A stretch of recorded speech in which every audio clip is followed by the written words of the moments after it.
Welcome back, you guys. This is the Art School Graduate. I'm your host today, Justin Robinson, and the guest I have today, let me tell you, I am joined by two brilliant minds behind, I said it correctly, Foossa. Their work blends storytelling, strategy, and participatory design to tackle real-world challenges in communities around the globe.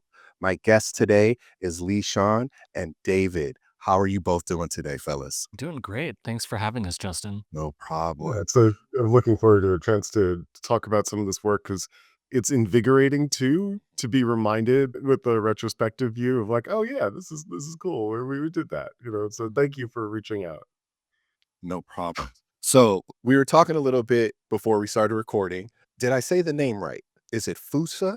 Could you guys break that down for us? And actually, Lushan, do you want to tell some of the story of how we alighted on the correctly pronounced Fusa? Indeed, yeah. So Foossa we're named after an animal from Madagascar. It's sort of like a weasel cat looking animal. If folks who have kids or know about the Madagascar cartoon series will be aware of this, but in the language of Madagascar, it's spelled with only one O, so it's Fossa. But when it came time for us to name our design practice, I used to live in Japan and I'm Taiwanese originally. And so we just have like mascots for everything. So it's like, what is our Hello Kitty or our Mickey Mouse or Joe the Camel kind of animal? And we just started looking through at them different animals, but so many of them were like animals that we liked were taken, like Hmm. red pandas and raccoons and stuff like that. So it was like, what was like a short enough animal name that, people could pronounce, and also was like kind of quote unquote ownable. And so we just went alphabetically, came across Fusa. It looked cool. Folks can Google it and see what it looks like. And then we just changed the spelling to make it kind of a ownable name where we could get the URL and make it a little bit more pronounceable for folks. But Yeah.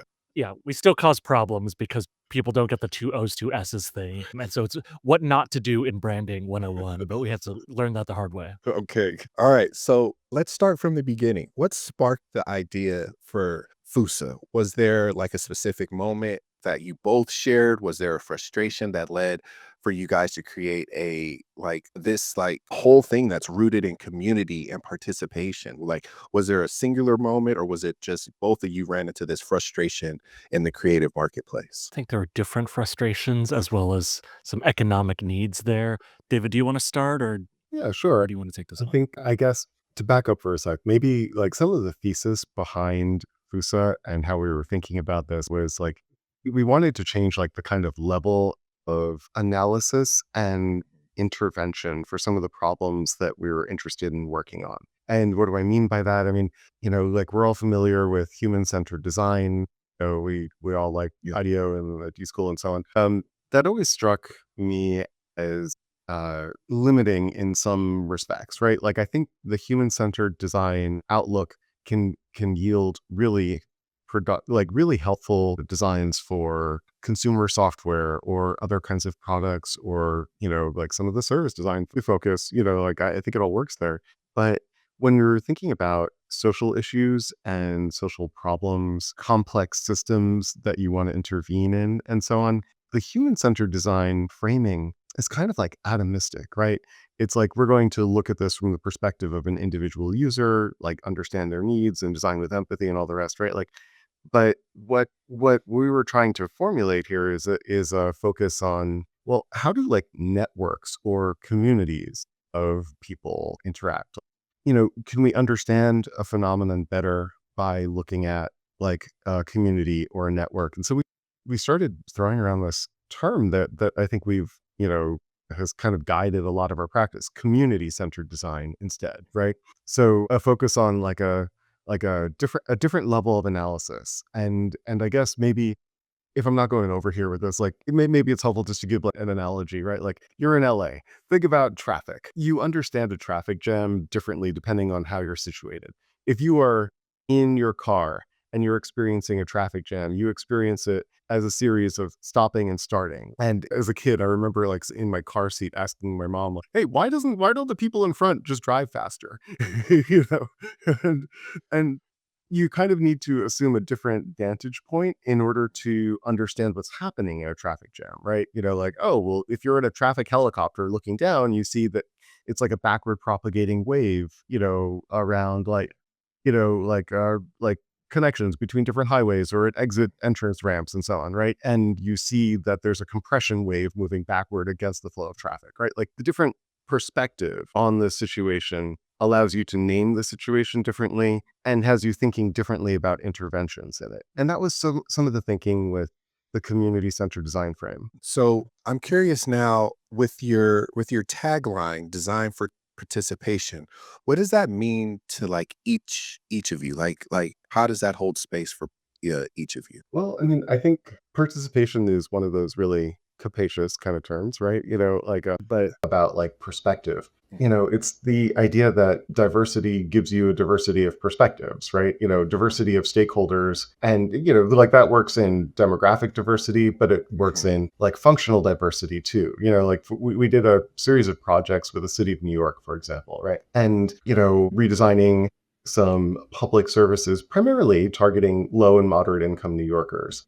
And, like for a typical like program design, you start out with like, oh, hey, I'm a policy analyst or a policy person, and I want to work on this program providing financial coaching, and debt management for folks, or and linking them up with resources and so on. And you can design a program that way.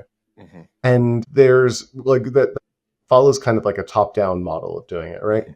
But then there are, more participatory approaches, understanding, what like the users of the program's needs are, how they're coming to use the service, how they're learning about it. How do you incorporate feedback and learning in a system like that?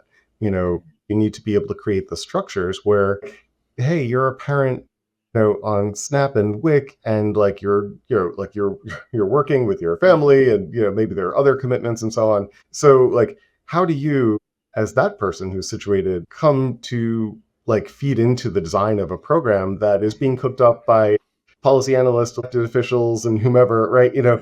How do you sit at the same table and have like language that enables participation from all parties, from Mhm. nonprofits who are doing the implementation, Mhm. like city staffers who are like doing the performance metrics or something, users Gotcha. of the service. Yeah, yeah, Like, yeah. how do you design interactions to enable meaningful participation Mhm. in like the scoping and the work of that kind of service? And so like that's one of the like the North Stars that we have. It's like, okay, we need to just like start from that premise that like we want broad-based participation in the work that we're doing.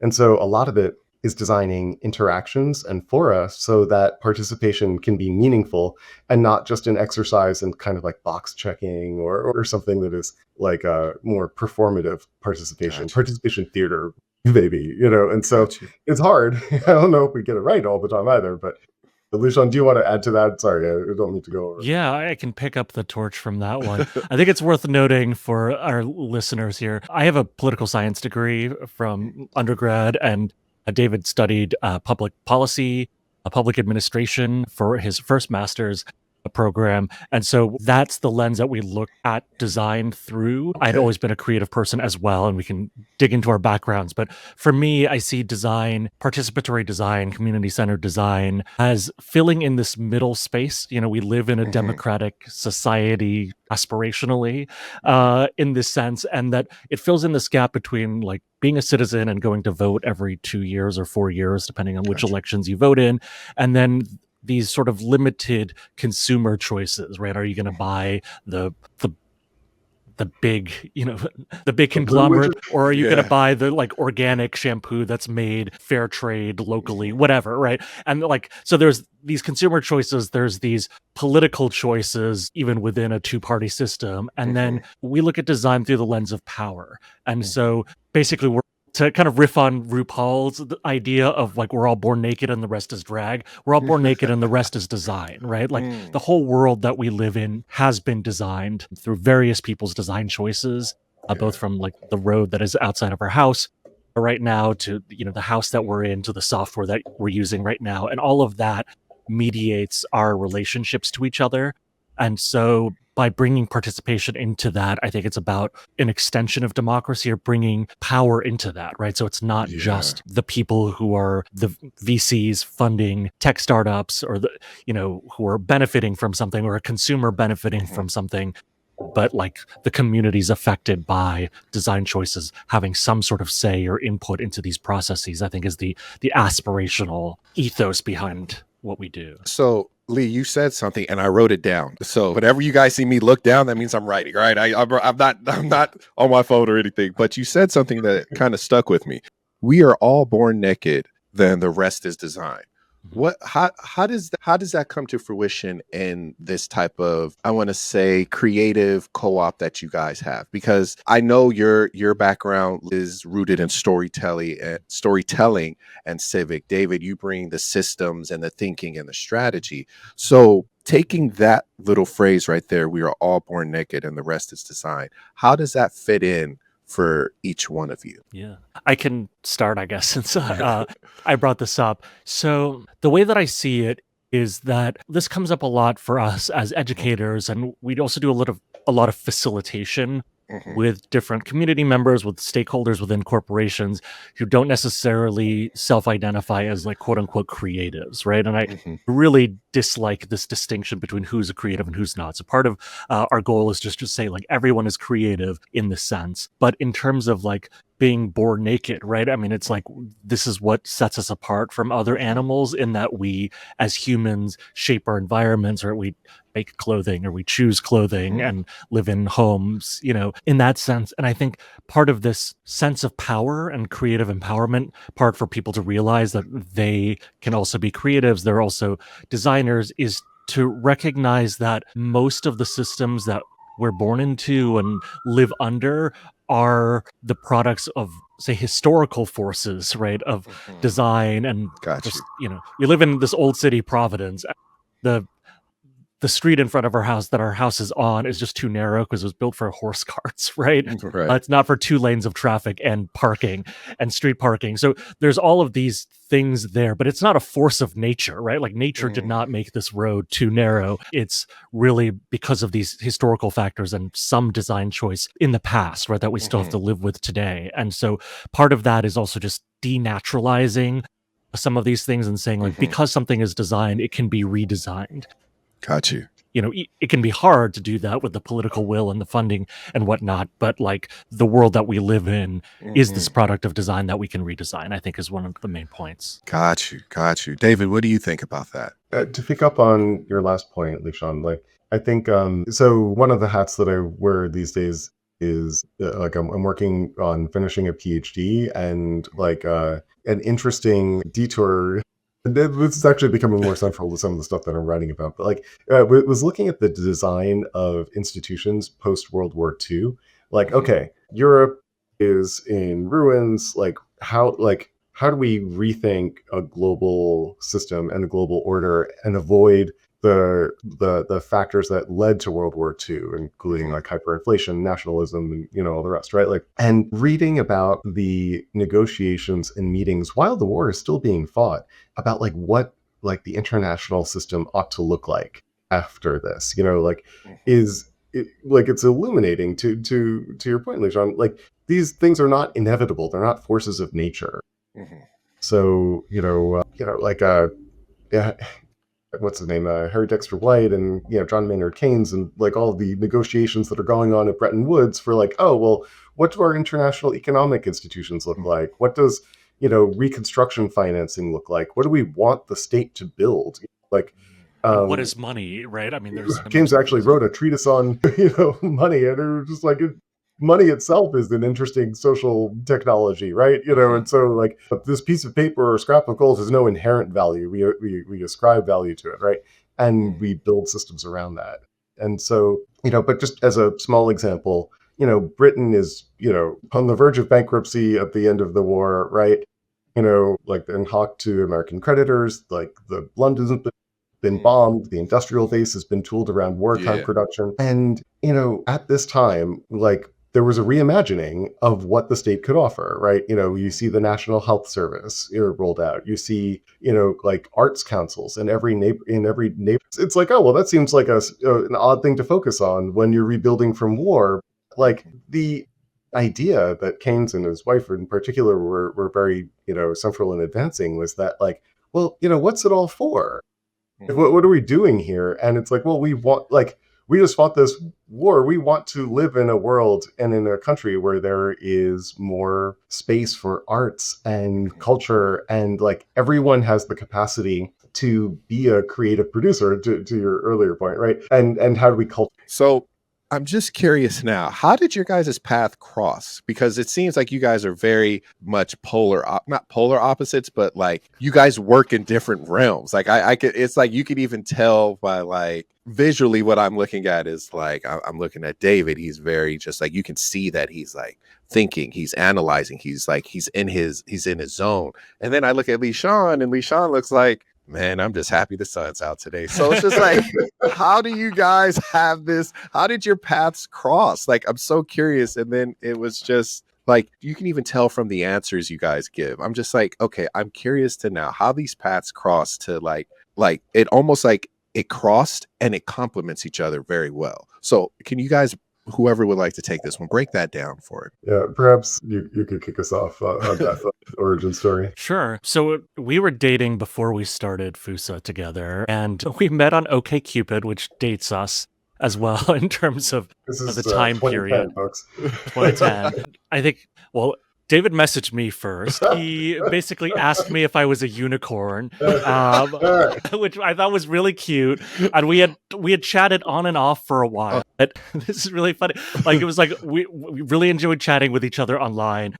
I wasn't quite sure if I wanted to meet with him in person because like this is in New York City where we both lived for many years and where we met.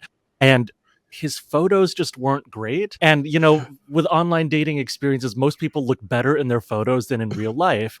And I think I didn't realize he just had the confidence of like some like badly lit, like candid photos. There's one of him playing video game, like an arcade game or pinball or something. And I was like, who is this guy? He seems really nice, really smart. And then finally we went on a date because he was like, oh, I'm moving to Kenya after I graduate from NYU, and it's like, okay, this is really like low stakes. And then like that went well, and it kind of went from there in terms of our romantic relationship. But just like fast forward a little bit to the first part, I had been working at a creative agency in New York called Purpose. I had started there. I think I was like the 6th or 7th employee when it was 2 IKEA tables in a loft space in a village, and like that's really where I learned the agency business and consulting in New York.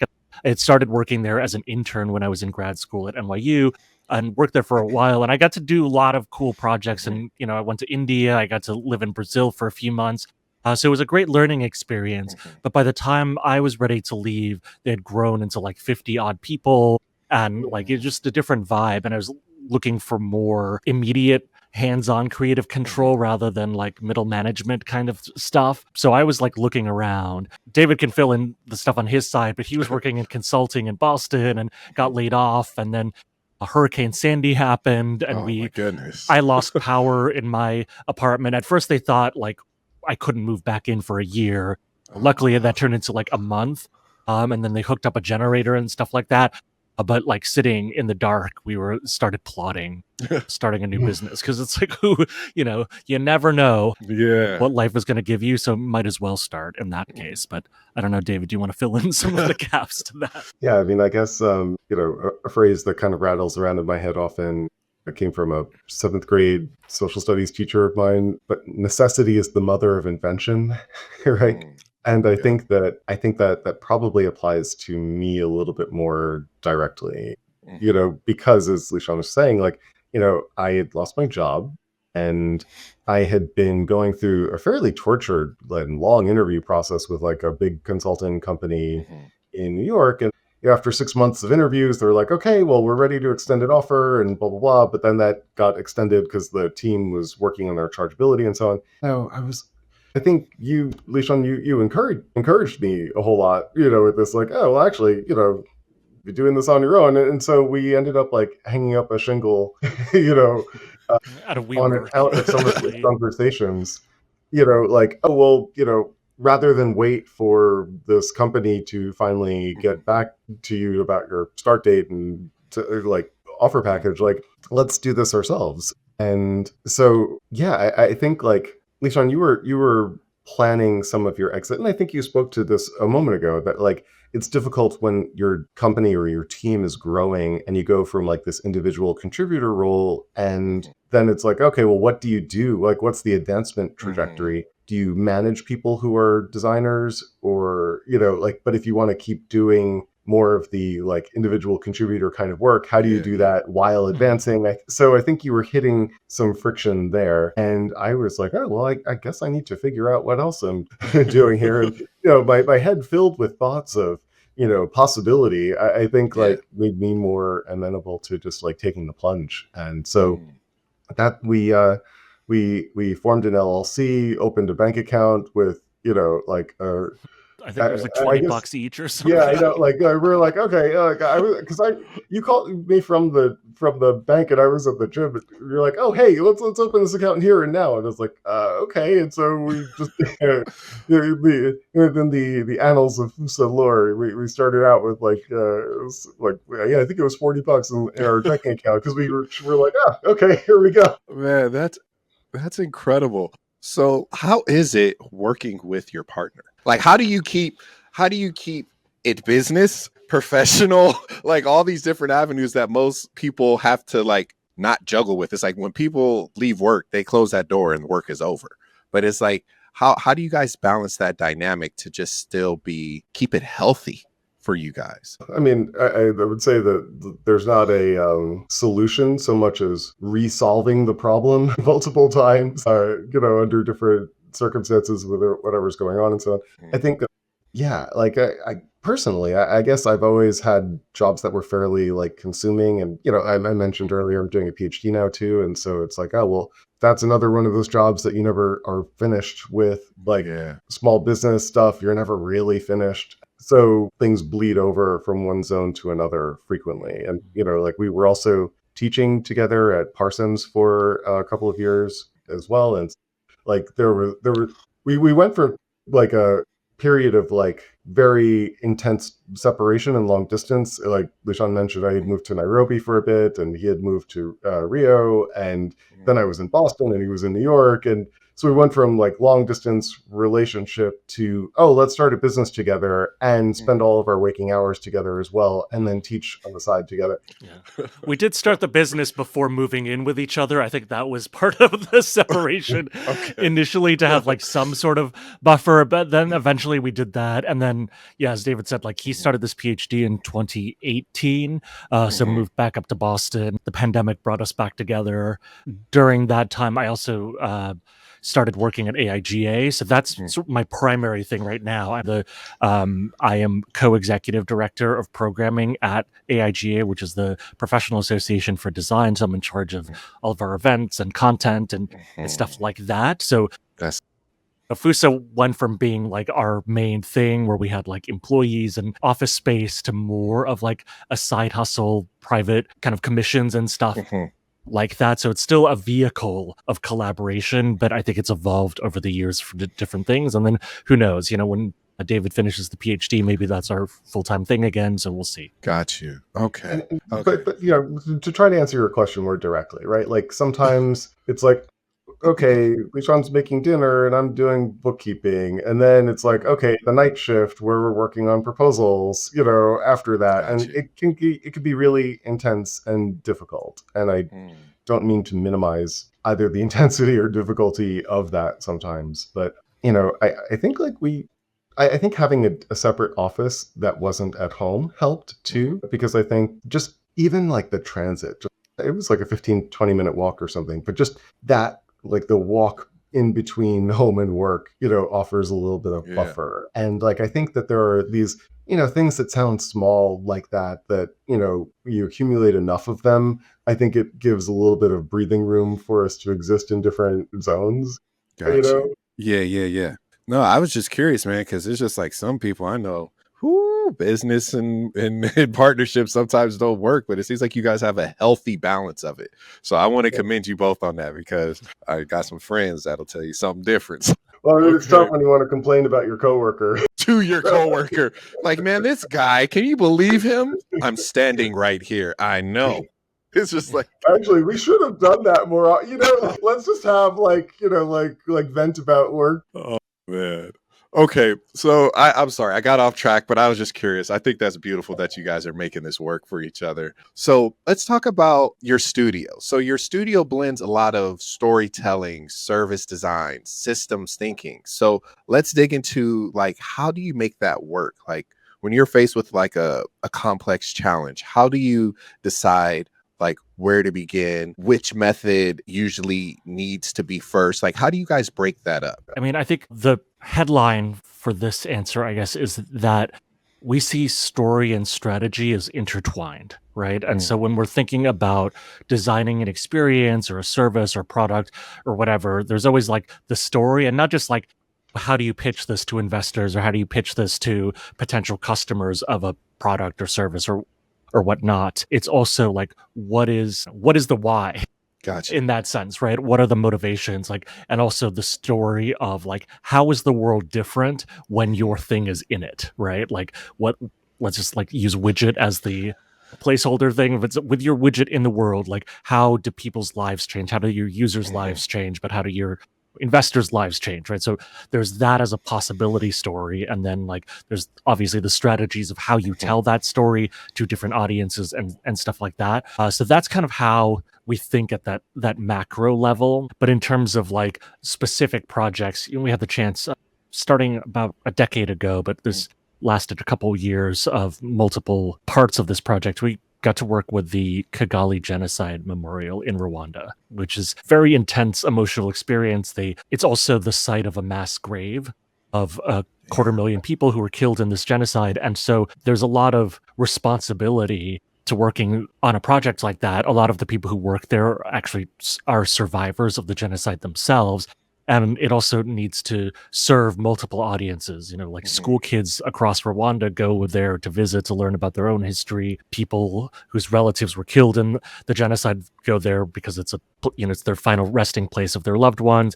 But also international visitors, heads of state go there, like Bono went there shortly before we started going there for our project. And so for something like that, there's the story of like, this is what happened over the 100 days of this genocide in 94, I believe, in the 90s. And then there's also like the strategic way you tell this story of like, when we first visited, you essentially go through the exhibit. It's chronological from the colonial times under the Germans and the Belgians to independence and what happened to this children's room, which is really just like this heart-wrenching thing about like profiling some of the kids who were killed in this genocide and what their favorite foods and stuff were. And so stuff like that where it's like, okay, you're responsible for truth telling, but also like what do you do when you like emotionally destroy visitors, with something like that. Like it just seems like you can't just say like donate here or exit through the gift shop, right? It just like, tonally it's a difficult thing. So one of the insights from that first trip was just like, how do you sequence this storytelling? So it's like, okay, you don't want to shy away from the truth and just like the emotional impact of this. But there were stories that were almost sort of buried in the middle that could be highlighted more. There was like a story of now a woman, but a girl at the time who essentially like adopted a baby from the arms of the baby's mother who was dying, bleeding out, and like even as an 11-year-old girl like raised this baby as her own daughter, right? Or there was another woman who was like sort of a medicine woman type person who had a reputation of being a witch, but that allowed her to save people because she could put them up in her barn, and she like, because there was a threat of like she could curse the people, she was able to keep the genocide squads away. So there are stories like that were already part of the exhibition, but it's like, how do you highlight heroes or like resequence this experience so people kind of know what they're getting into, but also see that there were people who were trying to save as many people as they could, right? So things like that are very much tied into like how we think about story. Partnering with an organization called UX for Good, which recruits designers to, as the name kind of implies,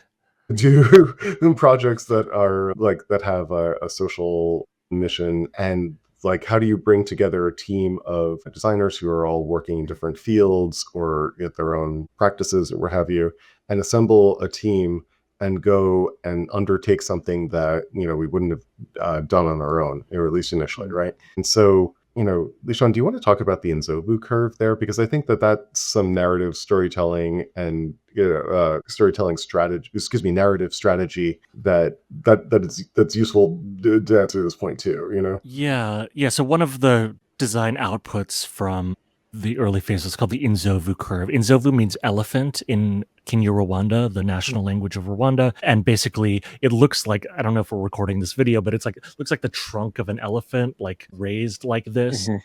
And basically the idea here is that with telling the story of a genocide, like there's people have like an emotional limit before they just start to shut down, right?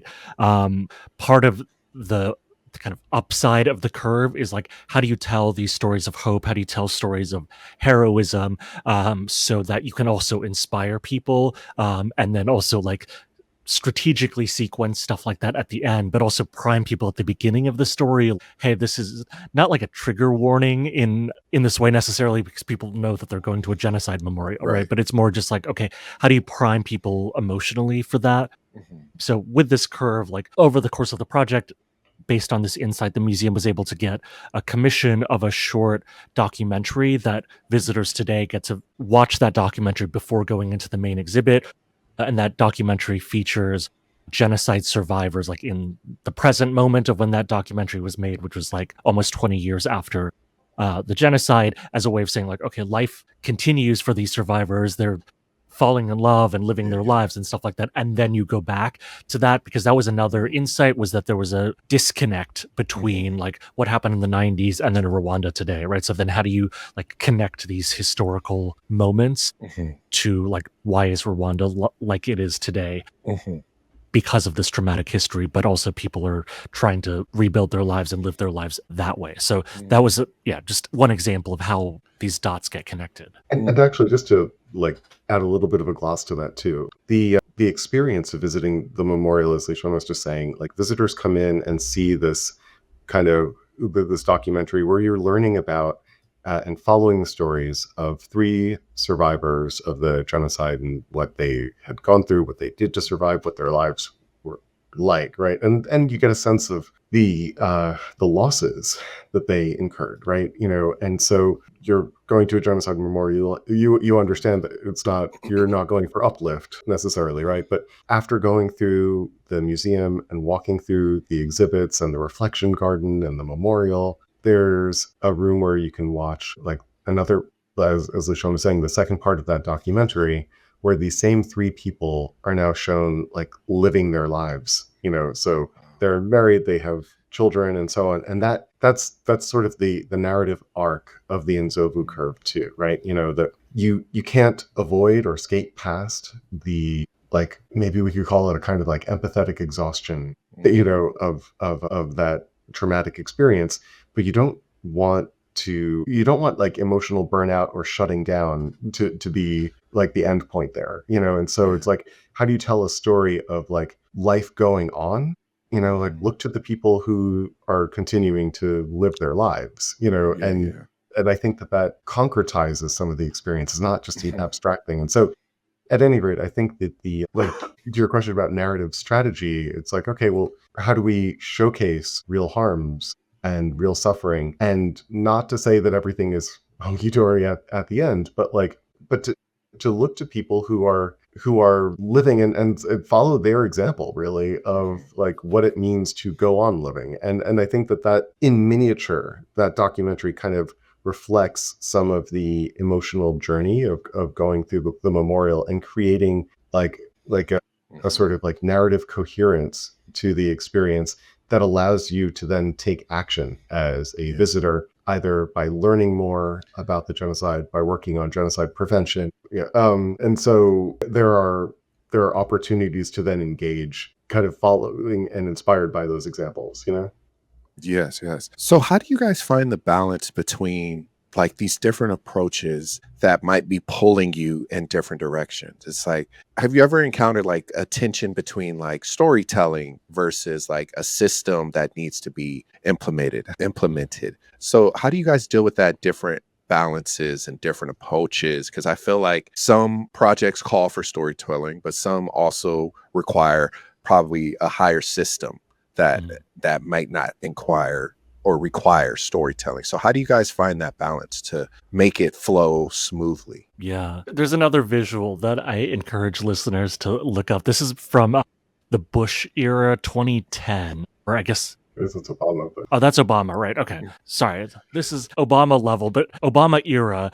But there was a New York Times piece about this PowerPoint slide about like the war in Afghanistan that is just like the systems map of that's like, it looks like Mhm, spaghetti and like these different labels and stuff like that. And it's like kind of almost like a parody of PowerPoint, but mhm, is real in that sense. And so I think that's often what we think of in terms of a complex system, right? Because mhm, it is complex and mapping it out does have a value. mhm, But then just zooming out and looking at it, you're like, what the heck is this? Right. And so this is how like stories help us make sense of that. Like, a lot of our work has also involved like coaching and facilitating, say, folks who are technical experts in something, whether it was like a founder of a fintech startup or somebody who knows a lot about something in finance or diplomacy or something like that, right? mhm. Where it's like, okay, all of their expertise and all of this is important, but then it's like, okay, how do you talk about this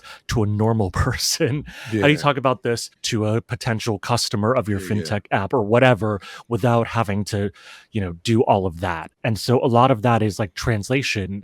Some of it has to do with like, okay, how do you focus on the origin story of why the founder decided to Mm, create this thing? mhm, Or like, how do you tell the story that's more of a user journey of like, okay, if I download this app for mhm, whatever, how do I use it? And that's the story. And then there's for the folks who are technically inclined or are curious, like, yes, you can like dig under the surface to understand this complex system. But then I think the final point before I pass the torch potentially is thinking about we just recently watched Andor, Star Wars Andor, which really looks at like more at that like human level, like what does the bureaucracy of a totalitarian empire look like, right?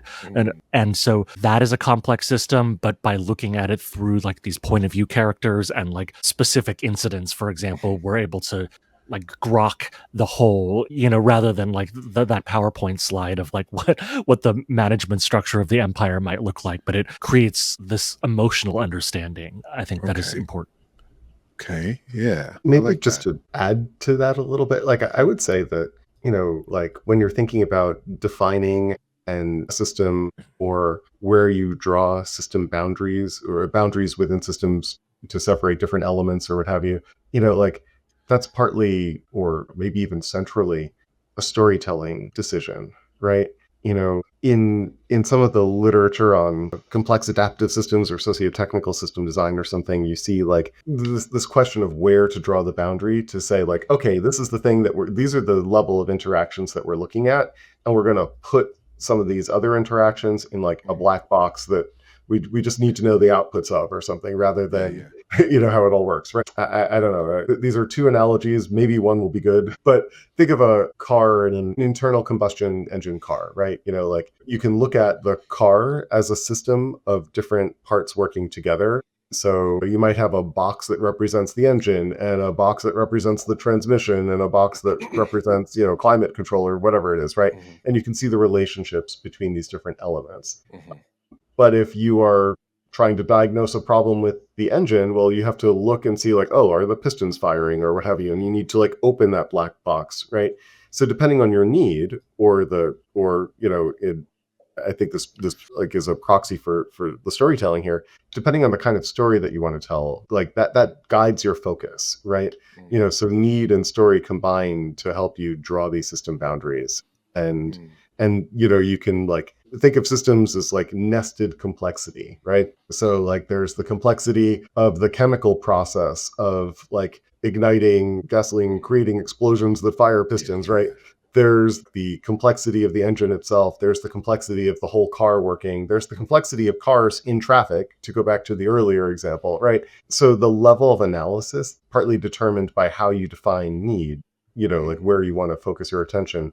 And that's a story thing, like that is a storytelling thing. Like, we can look at widespread, drug use and addiction as like a story of individual, decision making, but we could also look at it as of medical practice and the prescriptions of opioids, right? Or we can look at it at the level of like, oh, well, we don't do a lot of preventative medicine in the US, at a societal level. And so consequently, we're treating symptoms of repetitive strain injuries or something with opioids. And so, Totally. like where you draw that boundary is a storytelling decision.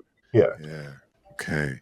Thank you guys for fleshing that out, because it just seems like it's not a two-headed monster, but it's more of a two-headed, like, brilliant design that you guys are trying to pull from. So that's why I was curious with that question, because it's just like I can see the strategy and the thinking, but it's also the storytelling, which is huge in a lot of you guys' like design stuff that you've worked with. Like, you've worked with public institutions, nonprofits, you've told these wonderful stories for like grassroots communities. So I was just wondering, like, how does that balance? And I'm also curious with challenges. Like, how have you guys dealt with some of these challenges when you're like co-designing with these communities? Like, how do you navigate these like very tricky and sometimes delicate moments? I don't have a complete answer to that, but I think part of it is acknowledging that, well, here, just when you're a designer or a consultant or someone brought in to work on a project, there's a defined problem. And in our experience, it's like, oh, well, the folks who hire us have already hired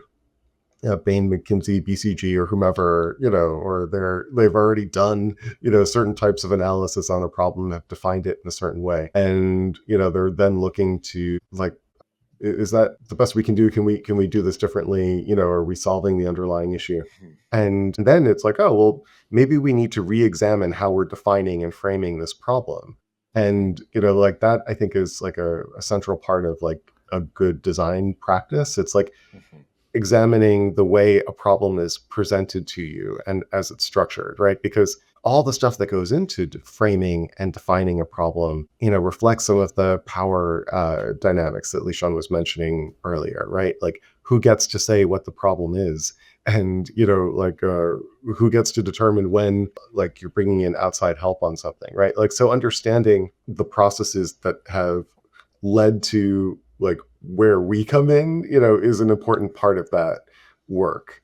And I think that it's not easy to do. I mean, like, you're hired by a primary stakeholder, and that's the person who's paying you, and they have to sign off on the deliverables. And so, and they have their, like the project sponsor within the organization that hired you, has to have, like, they've got their own needs politically and managerially within their organization, right? So there's navigating all of that. And I think that just understanding the positional nature of knowledge. It's like your perspective on a problem as like a user of a public service for low-income New Yorkers is going to be different from the program commissioner who's answering to the mayor, who's answering to the voters, versus the program officer who, so in like understanding that different stakeholders will have a different sense of what the problem is, but they will have different senses of what the indicators for progress or non-progress look like. All of that is challenging, but bearing in mind the nature of that challenge, I think makes you more sensitive to seeing where a different framing or a different possibility might be situated. That was a little convoluted. I'm not sure. Is that If I may, like, yeah, please untangle and condense that for me, Alicia. Yeah. So for me, like, riffing off what DCR was talking about, like, for us as consultants, there's the business problem, which is like you often get hired to solve something that isn't the real problem or is the symptom, right? Like, this is pre-Foossa, but I do remember once when I was working in Brazil for Purpose, my previous agency, where we went to a meeting that was really about like branding and like narrative strategy. And like some guy asked us like, so how do you guarantee that the things that we post go viral, right? And that's like the wrong Mm. question, because it's like, oh, what do you want to say? Who are you trying to reach, right? Like we hadn't answered those things yet. So there's the sort of business model problem, and Mhm. trying to deal with the politics of expertise. And then related to that is just a more general issue about participation in general, which is that like humans are messy, right? And that Yeah. like communities of humans are often like messier. Like anybody who's watched an episode of Parks and Recreation has seen this. Yes. But we worked on a project with the UN that had to do with knowledge management for diplomats. And in one of the workshops that I was facilitating to just get creative ideas, it turned into a complaint session, because this is totally out of my realm of control, but it was happened that they were also doing like green building initiatives and taking away people's paper towels from the bathrooms and replacing them with the blow dryer things. Yeah. And it's just like, well, okay, like if y'all aren't even getting paper towels, it's really hard to talk about your file knowledge Yeah. management stuff, right? But that is like way above my pay grade, so it's like dealing with that. But often as the facilitator, as the design consultant, you are like seen as the face, right? Mhm. Because like going back again to that business problem, like management often hires you to be the face, to be the like handling whether it's the internal stakeholders or the customers, and you just have to absorb some of the stuff and Mhm. filter it out and say like, okay, well, this is not a solvable thing in my scope. But there is emotional labor Yeah. involved in that, right? Yeah. So how do you guys, I would say, how do you define success with like, because it seems like you're touching on like ethical design, like social design within the work that you're doing. So how do you define success in those like spaces, especially when those outcomes aren't always like immediately visible? Because it's just like you guys said, like you just broke down that example of if you don't have paper towels, we can't get you to understand this. So it's just like, that you can set up a system or a design idea or a concept and go into these places, but you don't always get to see the immediate reaction to it. So how do you define like a project or a system is successful when you guys eventually like exit that space? Oh, sorry. Go ahead. I think one of the biggest indicators of success for us is thinking about cultural and organizational change with the stakeholders that we're working with. Okay. So So success is the friends we've made along the way. so, something like that. Yeah. Right? Because I'll go back to the New York City example, right? One of the projects that we were doing with the consumer affairs department was there were several projects around like services and New Yorkers' finances, right? But like one of the most exciting things to see in the course of that work, which we're doing with Parsons and the Desis lab at Parsons and various nonprofit partners who are implementing the program. So this is a big tent, right? But like seeing the folks in this government agency start thinking in terms of like, oh, well, what, like how do we do this differently? How do we define the problem? Are we asking, are we defining the problem correctly? How do we do like listening sessions, but also like activities that draw out, knowledge that's more latent, within Yeah. the participants, as opposed to just like sending a survey or something, or putting everyone at a round table and saying, okay, now we've done our public engagement, like seeing people think differently about how they do their work and like foregrounding the importance of like a diversity of participants feeding into problem definition and into the co-design process. One of the biggest and most exciting things was like seeing this agency like take a real approach to prototyping, which is hard to do within the structure of the government contracts, right? Because you hire like implementing partners based on a scope of work that specifies, oh, you're going to do this for 5 years and these are the outcomes that we want to see. Like, how do you do prototyping in something like that? You have to get creative and you have to find people who are like internal champions of like a more iterative approach, right? And we saw that with this agency, right? And I think that pattern replicates across successful projects where we see like that kind of cultural institutional mindset change. And so I think there are other indicators of project success, but like that's a high level one that I think recurs across to a variety of projects. I think there's like small indicators, especially in the consultant consulting agency business where it's like, okay, when your client like can pitch the work without you, or like Mhm. Yeah, can yeah, start like yeah, speaking recommended your language without you, then Yeah. it's like, okay, you've like, there's some sort of like knowledge transmission there. Mhm. And then building on what David was saying with the New York City project, one of component of that was looking at client retention for financial counseling in New York. So basically, Gotcha. like people, New Yorkers would go talk to a financial counselor, and the data showed, it kind of makes sense, that the more appointments that you make and actually go to with your counselor, the more likely you are to meet your financial goal, whether it's like Mhm. balancing your budget or whatever that is. But what they found was that over the course of our scope of work, before any of the prototypes were even implemented, because Mhm. this takes time in city government, that retention was already going up. One of the hypotheses for this was that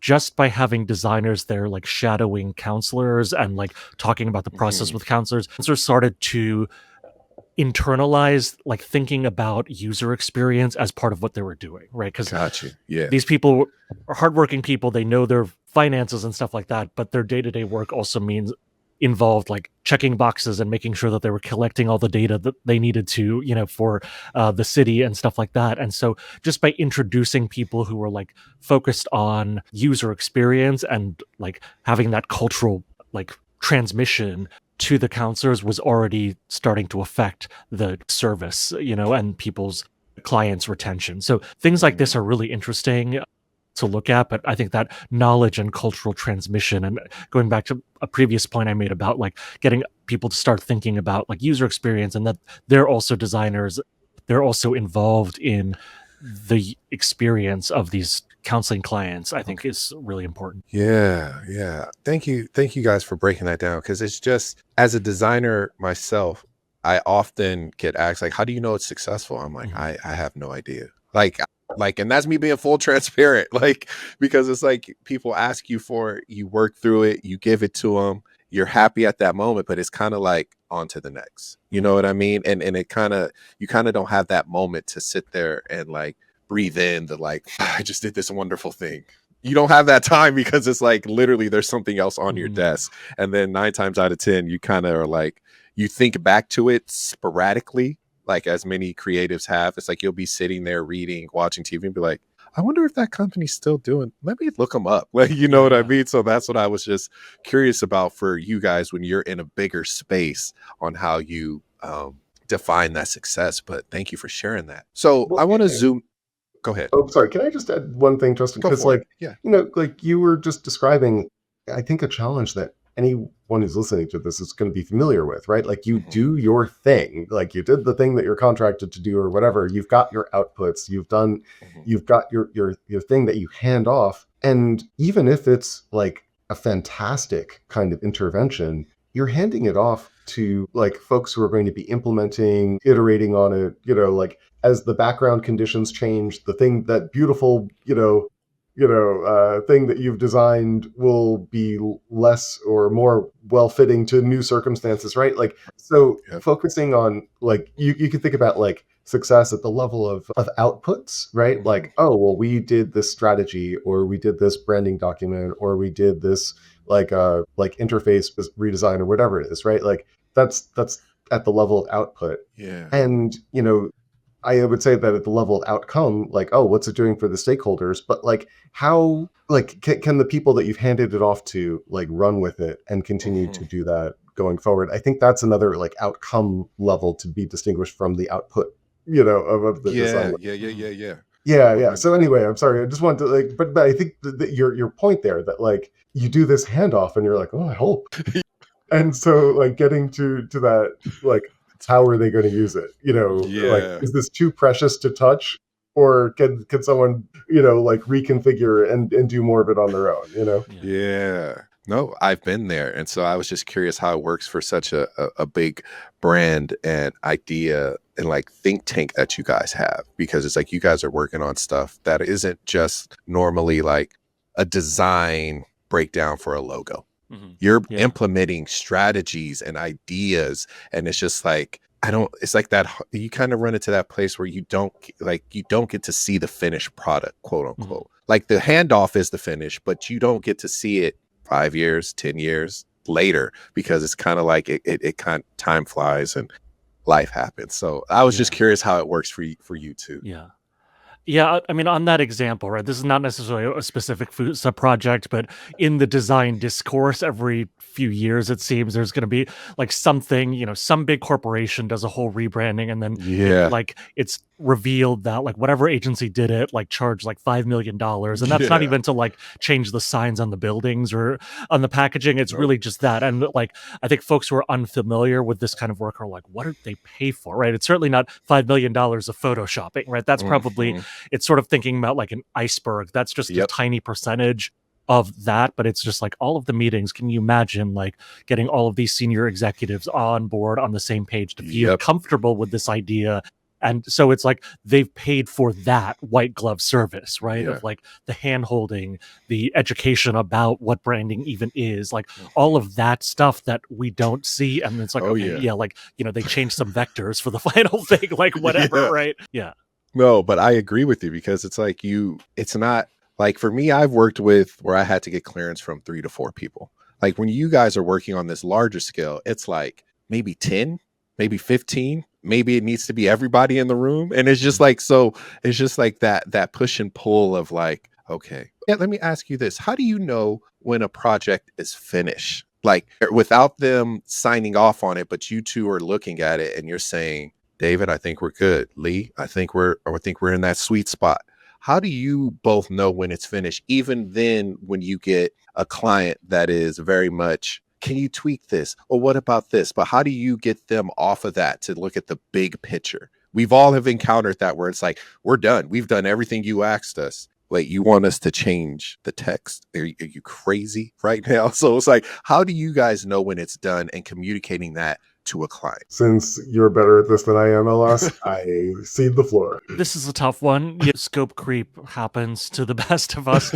Unfortunately, I think part of it is like how do you structure your contracts so that it's like, okay, yes, we can change that, but we're billing by the hour now, Yeah. like just as like protecting Yeah. time. But I think like with some of these, if the big picture kind of conceptual stuff is done, I think with Fusa, we've really mostly focused on some of the strategy that's like the prerequisite for implementation that often happens with implementation partners, just because Mhm. it's not, yeah, it's not a good use of most of our clients' money to be paying us for implementation Mhm.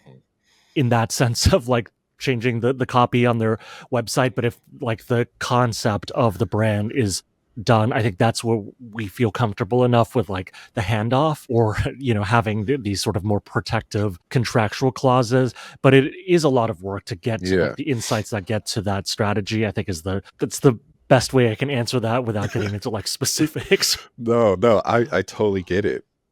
I just curious because bigger company, you guys deal with bigger brands, and I know they always have the 1 or 2 people that always want to input something, and then it flips everybody's brain. They're like, I didn't think of that. What about this? And it's like, all right, if y'all willing to pay for it, we can do whatever you want. Totally. Yeah. Okay, but let's zoom in for a moment. Like speaking about the company and the campaigns you guys have done, I'm kind of interested into knowing like the individual now. So how has your personal or cultural background shaped your values around storytelling, equity, and participation? Because those seem to be like the 3 key words that I'm hearing a lot from our conversation and through my research and through your website and what you've put out. So how has it personally and culturally affected both of you? I think I can start Okay. if that's okay. Yeah, yeah, yeah. So, for example, a lot of my formal training as a designer was at NYU. I did a master's at the Interactive Telecommunications program Mhm. at NYU Tisch, which was this kind of started out actually in the 70s as this interdisciplinary program that really the ethos was like people from different backgrounds working together. It was very much like Montessori school for adults with Yeah. technology who wanted to do artsy things. And so that's shaped like how I teach, but also how I approach a lot of creative projects of like Mhm. just being very open Mhm. to folks with different forms of expertise, Mhm. but also like a kind of non-attachment to a process. I think it's different maybe from folks who come from much stricter kinds of like creative training. For example, where it's more like, okay, you want to be like your professors, or you want to like Yeah. do that sort of thing. And then I think another big part of what's like molded me the way that like I facilitate, but also the way that I conduct research is just my cross-cultural background. So I'm first generation American. I was born in Taiwan, but I've also had the chance to like I studied in Europe, I worked in Brazil, I worked in Japan. So just this idea that like, a lot of these cultural conceptions of like what is good design, what is good taste, really vary, right? And there's things that I learned in Brazil where it's like trying to conduct a workshop with multiple stakeholders, and like the American in me is just like, okay, let's get down to business and let's keep on, let's look at the Yeah. time and all of this. Whereas in Brazil, it was just like, somebody actually turned to me in this workshop that was kind of what we thought was going off the rails. She was like bicultural. She'd studied in America, but grew up in Brazil. Was like, yeah, people have to feel comfortable first before they can do business stuff. So it's like, okay, Right. so everyone has to like introduce themselves for like 10 minutes and Yeah. talk about their kids and their hometowns. And, it's just a different kind of cultural context. So I think like that, yeah, openness to cross-cultural, cross-disciplinary collaboration, and then also just being able to improvise. Like I actually do improv now, and like improvise as a musician. It's like I'm more about playing jazz than classical in that sense of like just being able to go with it depending on the moment. I think has been shaped my particular point of view as a designer. David, I mean, what about you? What do you think? I think, oh gosh, I think Scott Page is a professor maybe at Michigan, but he has this phrase like the many model thinker or the multi model thinker, and I think like Ellis, you were just gesturing toward this, but like yeah, like I think it's important to be able to move between different like sensing or analytical modes and different producing kind of modes as well, right? Just on like a personal background note, right? Like I studied cognitive science and psychology as an undergrad, and my first master's program was in public administration and econometrics and doing that kind of analysis, brain stuff, and there's like like policy and economic stuff.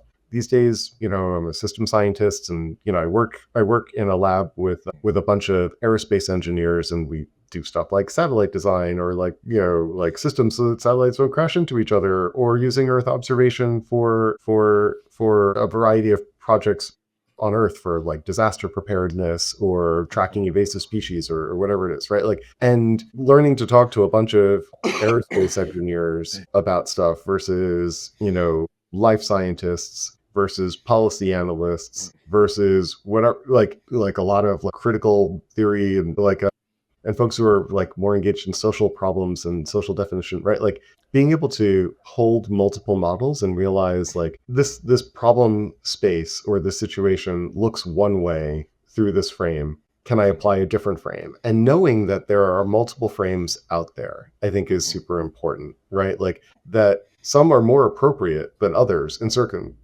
circumstances. I don't mean to suggest that, oh, everything's all relative, but like sometimes you've got a hammer and you need to hammer the nail. Sometimes you have a hammer and you need to like start the motor, and it's like, oh, that that tool isn't very useful there, right? Like so the tool's usefulness varied depending on circumstance, and I think that like outlook and mental models function similarly. And so I guess I've like tried to cultivate personally like just like some subject matter expertise in a variety of fields in order to kind of like grok, oh, how does a psychologist think about this? Like actually just for fun at MIT, I took this class on like the resilience of living systems to perturbation. So like look from a plant biologist, and so it's Wait, like, wait, okay, wait, I wait. guess Hold we're on learning real quick. What was that?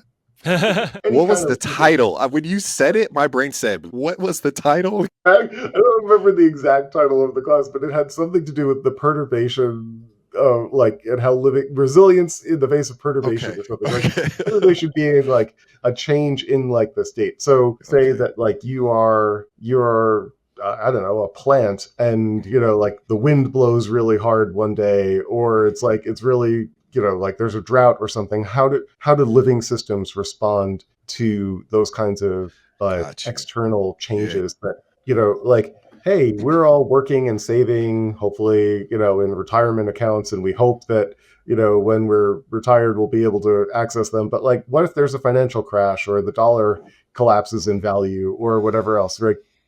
How do you become resilient in the face of some of these external changes? Not that I have all the answers to that, but but I think like it's just So it useful. sounds like Like, finding the right question is also a big part of Mm. it. yeah, and one of the things you say often, Lishan, is like creative cross training, right? Like that. Like you have to be able to like and and I think it's important, like for professional Mhm. development purposes, to kind of like seek out opportunities where you get Yes. to like think like a biologist about this, or think like a UX designer about this, or think like a novelist about that, right? And like what do you attend to when you're thinking in these different models? And I think like in order to do well, maybe to rephrase, the design projects and experiences that I am most proud of have often involved being able to move between different models for understanding what the problem is and how to intervene in it. And in order to do that, I have tried to cultivate, like a variety of professional perspectives. Then there are the personal ones too, right? Like there aren't a whole lot of like, black men in design in my experience, and so like I think that, like that's I'm differently situated in a lot of these rooms where I am, or in a lot of these projects. Like intercultural teams are important, right? Like diversity, again, to go back to the like the diversity of mental models, the diversity of backgrounds, whatever, like it helps you see more and better. So cultivating opportunities to like improve the diversity of your own tools, I think is important. No. So I'm curious now, what was the moment for each of you that made you say, you know what, design is what I want to do? What was that moment for you? I feel like, well, this is true. Like I didn't call myself a designer until we started our design practice. The first time I was in a classroom where design was being taught, I was the teacher at Parsons, right? Like, and so Wow. in a narrow sense. In a broader sense, actually, Lishan was riffing on the RuPaul quote earlier, right? Like, we're born naked and the rest is design. Everything is design. Human systems are designed. Artifacts are designed, right? And we have some expertise as users, just as people who are living in these systems, right? And I think it's helpful to take that kind of perspective on whatever training and background that we have. Like, well, when economists are trying to, or policy folks are trying to think about like how a program works to incentivize investment or particular behaviors or public health, vaccination campaigns, like people are assuming the role of behavioral design, right? And might not have training in that, as such, right? But we are all doing, I think of design as like an ecumenical and broad enough discipline to hold all of that, right? And so we're all doing design. I think by calling myself or becoming a designer through being one, I have learned more methods and like expanded that toolkit for like ways of doing this design work better than I had before, for sure. But like I would say that yeah, it's really owing to Lishan that I got into the field of design as such, because I think otherwise I might have stayed with other like more constrained methods, Yeah, like I had been doing design since I was a kid, right? Whether it was like building forts in the backyard to like I remember like my parents owned a computer store when I was growing up in Arizona, and like I like would like intern there and stuff. And I remember like drawing like a blueprint for like how to like set up these racks of servers in the store. So there was like stuff like that that I'd been doing since I was a child, and I'd done other creative things. But I think it really was like in grad school and like kind of ending up in my first like design job, or it's like, okay, I'm a creative person, I'm an artist, I am interested in different kinds of like crafts and performance and whatever, but designer seemed like a professional identity where like people would take you seriously and like pay you money and like stuff like that. But also like it was a lens at looking at, you know, power and participation and democracy through other methods, right? That was more expansive than like my undergrad degree in politics in the narrower sense. So yeah, it just seemed to fit in that sense. So now I'm curious. This is going to be kind of a light, fun one. Okay. What helps you guys recharge creatively? because it's like I feel like for David, just listening, a lot of thinking going on. So how do you disconnect and allow yourself to just relax? So are there any like routines, guilty pleasures, any go-to books? Like what helps you just take a break and then you can plug back into it? Because I feel like many people or many creatives and designers run into that burnout. So how do you avoid that burnout? I mean, like one answer is like retreating to video games for a while. Another is like just immersion in something else, right? Like that's just very different. And like I guess that recharges the capacity to see things differently. Like just this, I guess maybe last week or over the weekend, feeling a little burnt out, and I picked up a collection of short stories by this sci-fi writer, novelist, essayist, I don't, but just like a Ted Chiang's Exhalation. I can't recommend this enough, but like it's an awesome like collection of short stories, but just being able to like see through someone else's eyes for a while and understand like at that's a kind of recharge for me that I find really meaningful. Like other people, I don't know, exercise, I could probably do with more of that, and other kinds of restorative hobbies. Yeah. But I think that opportunity to really just like experience the like someone else's story world, someone else's point of view, like in a really meaningful way. I find that really recharging. Lee, what about you? I think like since moving to Rhode Island, it's really like one way it like took us out of just like the constant hustle and grind of New York City. So I started gardening because we actually have space for that. And I think, Nice. obviously there's design involved in terms of like, okay, where do you plant, but where, and like stuff you can do, like water your plants, but a lot of it is just out of your control, right? It's like, okay, it's sun and it's rain and it's the plant doing its thing. And then there's just something kind of really grounding, very rooted literally in stuff like that. It was like, okay, it's strawberry season here. So we've just been eating like strawberries from the garden. It's like the ultimate kind of like locavore kind of thing, right? So like that just very magical in that sense, because so much of our work is like it's on Zoom or we're recording this podcast remotely, right? I mean, it's just like screen even time. though it is social, but it is screen time, Yeah. And then the other great thing about living here is just being having time to do like very much non-commercial artistic things. I sing in a choir, I do improv and stuff like that. And so there's like a great like community arts scene here. Yeah. So yeah. Okay. Thank you guys for sharing that. So I kind of want to put in this fun quick fire round that I always do just to keep you guys on your toes. So the first thing that comes to mind, don't overthink it. So one workshop tool or method you can swear by. One workshop tool or method.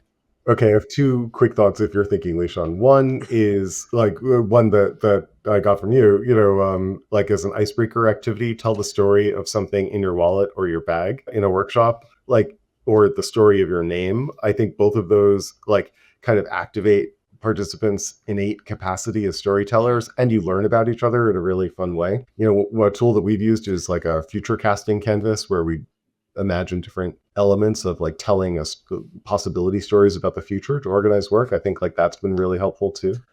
And then I'll second those, but also add like some sort of soft thing to pass around, like either like a stuffy or like, I mean, this like stuffed bacteria thing, or like something just to like, okay, because it brings people back to like elementary school, and it's just like, okay, if you have the thing. And then also, I have a cowbell that was given as a gift when we did some workshops at West Point. And I guess it's a replica of the one they used to like call the cadets for mealtime or something. And it's just a great way to get attention, when you have a large group you're facilitating. Okay. Most underrated design book or thinker. I'll throw that in there. Most underrated design book or thinker. Underrated.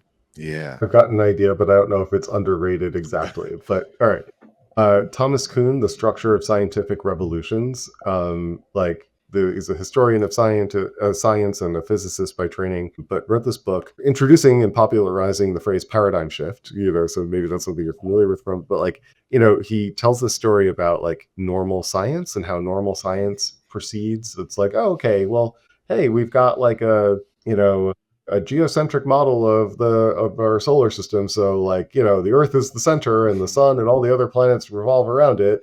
And we can do all of these things and tell all these stories about this, but eventually enough like observation and measurement begins accumulating that doesn't fit into this model. And so then, we need a Copernican revolution where we have a heliocentric model, like, oh, well, actually the sun is the center and the Earth revolves around it. Like that like there are theories that are explanatory to a point, but over time there's all this other stuff that builds up outside of it, right? At that point, you need to make a transition in what your overarching narrative or theory or story is, and so I think that is directly applicable to a lot of design projects, but a lot of designers probably don't come across a historian of science writing about scientific revolutions, so maybe underrated in that respect, but really useful.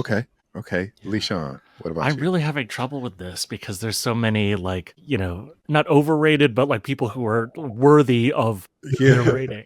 Okay, I'll make it easier for you. If you could collaborate with this one person, who would it be? You know what? I do have an answer now. Okay. For design, like obviously not underrated in life or career, but I would say Julia Child. I've been watching like this YouTuber try to like make her recipes, and like obviously she was writing in a different time when people just had more time to cook and stuff, but like if you think about the time period too, she was introducing French cooking to Americans, most of whom had never experienced it before. And so just from a design perspective of how do you write a recipe of like something, and this is even before her TV show, right? And so like thinking about that, like, and travel wasn't that prominent then either. So it's like, how do you transmit this entire culinary culture and try to document it in some way for a different cultural context? I think is fascinating to think about that in terms of design. Okay. Coffee shop playlist. What is your go-to coffee shop playlist? Is it lo-fi, jazz, hip-hop, electronic, or just straight silence? Yeah, I like lo-fi, and instrumental bossa nova is also a go-to for me. David, what about you? Yeah, I would say like lo-fi of several varieties. Also, embarrassingly, but truly, like video game music for like, like, because you're playing for hours and like this has to be able to be like moving, but also background, that ends up in my playlist all. Okay. All right. 2 more. Coffee, tea, or matcha? I like all of the above. I'll say matcha because it's on the list. I like the actual traditional ceremony of it all, and also the little Japanese sweets that you have with your matcha. Yeah, I would say all of the above as well. Okay. Last one. Design for participation. Describe it in 1 sentence. Democratizing creativity. Yeah, that's pretty good. I don't know if I can go. Dropping the mic, the mic is on a stand. He's just like, David is like, ditto. Yeah, I think that's a pretty apt distillation, actually. Okay. All right. So let's talk about guidance for our next generation. I mean, you guys are both teachers. Many of them listen to this podcast. What is some of the best advice for someone starting out who wants to build a practice that is value driven? Forgive me. I mean, this might sound elementary, but like, what are the values that you are foregrounding? And, because there are going to be tensions between them. We were just talking about like democratizing our participation and expertise, like there's a tension sometimes between democratic participation and technical expertise, for example, right? How are you going to hold those values when they're in tension with each other? Being clear on what some of the values are and how they might come into tension with one another is really important. Another just piece of advice, I suppose, that is, a little different from some of the direction of that prompt, or at least the initial half of that answer, is like be good with your contract design. We think about, I think a lot of designers are drawn to the work, and to your question, it's like we want to do the work because we want to see the work in the world, right? But that work can only be sustained if it's a sustainable business model. If like you're like, you can't like let your passion like make up whatever differential is necessary every single time, right? Like there need to be contracts that pay you on a timely basis and enough to like live on comfortably. Like, and so, like being attentive to that and some of these like business structure things. And I think It's framing not, that as a design project helps sort of defang yeah, some of the like, oh my yeah. God, business, you know? But it's not the sort of thing that most designers get into this to do, right? Hmm. But like Mhm. in order to Right. do that work, it's absolutely key. And so there are a bunch of good references on how to start up like a business. And so I don't think we need to go into those. But peruse some of those things, I would say, Hmm. to like aspiring designers. Lee, what about you? I feel like I diagnose a couple issues that I see, not just with younger designers, but designers in general. One is like a kind of sameness because everyone's just looking at the same references and Mm, inspiration and copying from Yeah. each other. Yep. And then there's also just unfortunately this like almost like starchitect kind of problem with other forms of design as well, of like the very small number of celebrity designers, that's like an aspirational thing, but it's like Hmm. thinking about like how do you, instead of like chasing the trends and like the stuff that everybody copies each other from, is like cultivate your creative community, like rather than like Yeah. networking as advice, which I think is like just stupid or not, it's not like Mhm. specific enough. Is like, what is your scene, right? Like I came up just hanging out with groups of friends. We were, we had a very punk aesthetic, and we would Mhm. make like, terrible indie movies and like weird music and stuff like that. And like some of us I've still kept in touch as adults and stuff like that. Or like, I'm starting to do that here in Rhode Island now that we've lived here for a few years now, and just like cultivate that instead, Mhm. and be influenced that way rather than like, the same online influencers are trying to be the star. And then also think about like, especially with community centered design and stuff like that, is like think about how to cultivate being a facilitator. Yeah. And you could learn that in different ways, but think about like, I don't know, work a unionized job and get involved in your union, or do like community organizing, like stuff like that. Mhm. I think builds a lot of the necessary skills for that. What's one mindset shift that helped you early on that you still carry with you today? I think that like good taste is like relative, mm, based on like culture. And also Mhm. it's like what works as design isn't necessarily like Mhm. what wins design awards, and like wins the approval of your peers. So, I have a curious question for you both. What is your take on AI and the use of it in design? And do you see AI coming for companies like you guys where it's like people are feeling like, hey, we don't have the budget, we can't. They're basically almost removing the human touch. So, how do you feel about it? And what's your headspace on I think some of the people and organizations I've seen using it weren't going to pay for a designer anyway. it? Either they didn't have the budget for it, or it just like wasn't on their radar. I into like making weird stuff with like the image generating Yeah. AIs, right? It's like stuff that you cannot get as a stock image, or like, even like try to make yourself. And then I've found it, like the large language models, helpful in terms of like concept development and ideation, and like more as like a thought partner for like copywriting. But like, yeah, don't be lazy with it and like just put in the, copy and paste it. It's more about like the dialogue with the AI when it comes to the text-based stuff for me. Yeah. David, what do you think? yeah, I, I don't know how Mhm. like the diffusion of more large models is going to influence all of our work, right? Mhm. Like I guess I've worked on like AI governance and ethics issues for several years, through Foossa projects, or like I guess starting as early as like 2014. I've done like other AI stuff, right? Like one of the things that just, yeah, I don't think I've quite put this into words well yet, but like it's this idea that that AI, or as we're often referring to AI, like large models, right? Like are kind of like social technology that structure the way that we see, Mhm.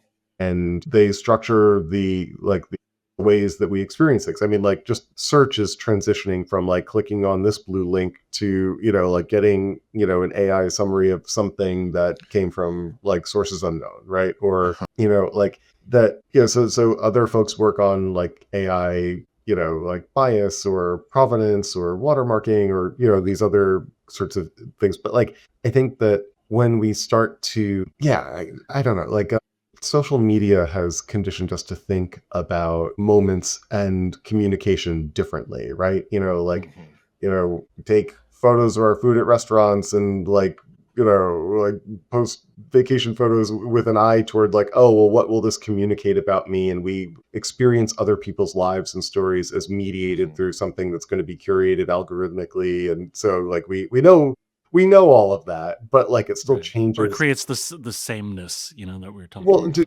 to some of the point that you were making a couple minutes ago, right? Like that there's a potentially homogenizing effect to that because like it's like, oh, well, we know the sorts of things that are going to get traction. So we subtly start positioning, like, oh, well, conflict is good, or like getting some, like, Yeah. if there's disagreement in this Reddit thread, that's going to really boost the engagement or whatever, right? Like, I think AI will do something similar to our sensibilities and our ways of seeing and our ways of valuing things. I don't know how to characterize what I think those changes are, at least not like concisely. Yeah. But I think that like paying attention to like how we are changing, what we see, what we notice, and how we express ourselves will be important. And I think that that will have ramifications for the ways that we work and the kinds of business that we undertake too. So let's look forward for a moment. I mean, the world of design and creativity is changing fast. Like they're already on to the next trends for the next 5 years already. So, how do you see the role of design evolving for you and Fusa? How do you see design evolving in the next 5 years for your company? I see it like since we were just talking about AI, is like focusing on those things that like cannot be replaced, by a large language model or generative AI or whatever that might be. So it's like a lot of it, I think, will also require like client education, kind of more of a cultural education about like what is the role, right? Or like I gave the example of like the $2 million, $5 million branding Yeah. projects. It's like it's really like that journey of alignment and facilitation and like strategy, all of that sort of stuff, right? Like the implementation side will change just as like, computers and Photoshop changed, what was analog design in the past, right? So that stuff I think is much more volatile, but you're still going to have human clients on the other end, right? And how do Yeah. you deal with them, not just as individuals, but as a group? And how do you distill the creativity of that group and the expertise of that group and translate it into something concrete? Like that layer, I think, is something that I'd like to be focusing on. Yeah, and I guess, I want to kind of like recommit to and like deepen like my practice of like looking at the design of systems and how learning and feedback happens within these systems, because I think you need to design different like listening mechanisms. We see like examples of this where like a product is launched and it like tanks, and it's because the like feedback on the design, frictions or what have you, like weren't recorded, like that feedback wasn't recorded well, or it didn't reach the right people, or there wasn't Right. like a means of learning, right? And this happens in a variety of systems. And so I want to spend more time thinking about how we design, like these kinds of social technologies with that serve that kind of listening feedback cybernetic learning function within any system that we're talking about. Yes. Now, let me ask you this. You might have to think about this one, but let's say in the future, if you could design or work with any institution or community without any limits, who would it be? No limits? No limits. You could co-design or you can design for them, any institution or community with no limits. Who would it be? Well, I'll just say I'm doing a couple of projects with NASA now through like like translating some like science insights into like products that can be used for variety of other purposes, right? Like there are so many talented like people within any kind of organization really where there's like that kind of expertise, and I guess I'm thinking about the federal government because so many of these things are being cut and so many people are being lost and their knowledge is being lost. But like, in a blue sky kind of scenario, I would love to work with like the NIH or NASA on a like, here's the next 50 years, how we're thinking about that. What is our role in this? How are we like cultivating the next generation of researchers, and how are we defining the problems that are important for us as a society, right? And I think like a lot of that ends up like looking like sustainability work too. And so I just think that there are many potentially interesting things there, but we need a pretty wide remit to Yeah. do it. So With the no blue sky, limits thing, I would say the US government as well, but like having not like a limited definition of scope for design, but really thinking about like the policy side of things as well. And that really brings together the two parts of my academic background and experience. Yeah. All right, you guys. Well, David, Lishan, we are rolling. We are cooking. I just have a few more questions before we finish this podcast. You guys, this has just been so fruitful, and it's just dope to get a cool insight to a dynamic team like you two. So my hat's off to you guys. You guys are dope. Like, this is crazy to hear, like, how you both kind of, it's almost like you guys live in each other's brain, quote unquote, because you live with each other. But it's just beautiful to see how you guys break down this whole dynamic for like your company, for your thoughts and what your future goals are. And I think that's dope. So last question to bring it home. What's one thing you hope listeners walk away with thinking, feeling, or hearing after this conversation? That design is ultimately about power. It's about aesthetics, it's about craft, but ultimately it is about how you shape power. And so that comes with great responsibility, like Spider-Man. David, what do you think? Something along those lines, really, that, like more of our systems and our world is amenable to design and redesign than we sometimes think. And that we all have, we all have something to contribute to that, that like, our own perspectives are useful for understanding the scope of potential redesign of things that we all interact with and care about, So I'd say that like we are all designers, everything is design, and consequently, we all have some responsibility to be careful designers and the opportunity to design too. So say we all. Yes. Lishan, David, thank you both. This has been such a rich and layered conversation. My name is Justin Robinson. I have these just awesome dynamic duo of thinker and designer and creative, Lishan and David, and this is the Art School Graduate Podcast. We'll catch you guys later. Peace. Thank you. Thank you.